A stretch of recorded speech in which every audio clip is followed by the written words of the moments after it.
Kemudian itu adanya kursi di samping sajadah, entah untuk apa. Untuk duduk, Pak.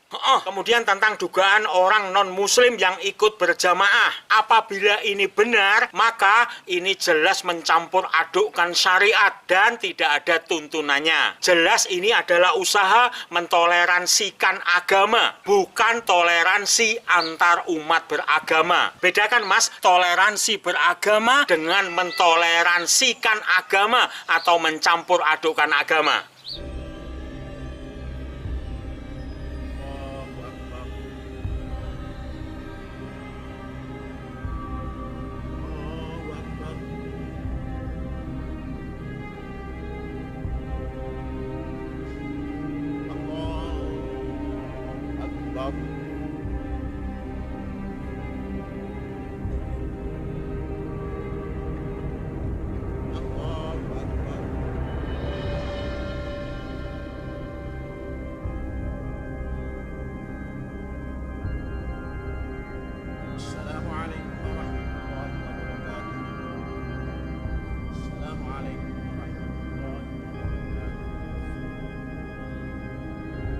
Tentang sebuah pondok pesantren besar, Pak.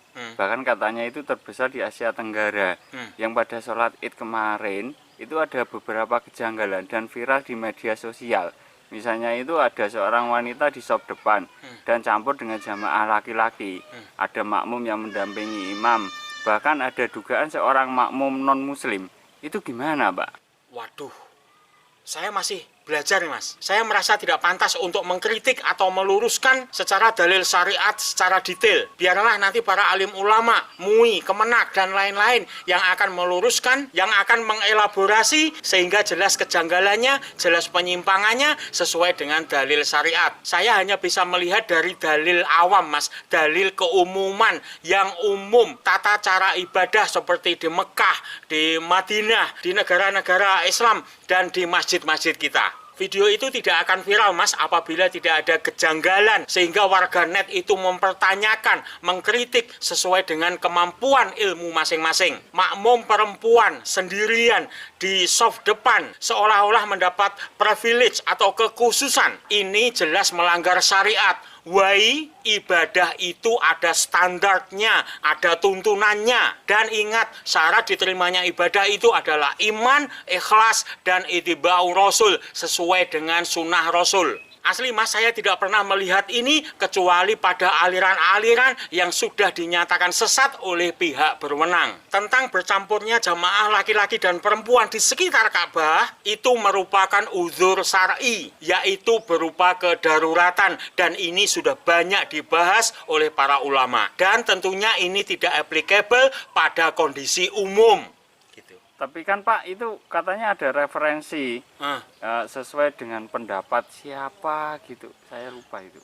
Mas, tinggalkan pendapat apabila sudah ada hadis yang mutawatir, tidak ada keraguan, menjadi ijma' jumhur ulama. Dan apabila tidak ada unsur kedaruratan, biasanya unsur kedaruratan itu juga sudah dibahas oleh para ulama. Kemudian itu adanya kursi di samping sajadah, entah untuk apa.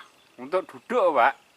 Kemudian jamaah sholat yang berjarak, apakah karena COVID? Kalau alasan COVID, kenapa tidak pakai masker? Kemudian ketika imam yang seharusnya sujud tapi malah duduk, apabila alasannya itu sakit, kenapa tidak diganti dengan imam yang lain? Jelas ini menjadi kontroversi di masyarakat Mas, dan kita tunggu saja Mas verifikasi dari MUI, dari Kemenak, dan dari pihak yang berwenang lainnya. Kemudian tentang dugaan orang non-muslim yang ikut berjamaah, apabila ini benar, maka ini jelas mencampur adukkan syariat dan tidak ada tuntunannya. Jelas ini adalah usaha mentoleransikan agama, bukan toleransi antar umat beragama. Bedakan Mas, toleransi beragama dengan mentoleransikan agama atau mencampur adukkan agama.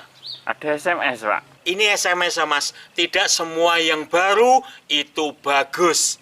Contohnya, iya.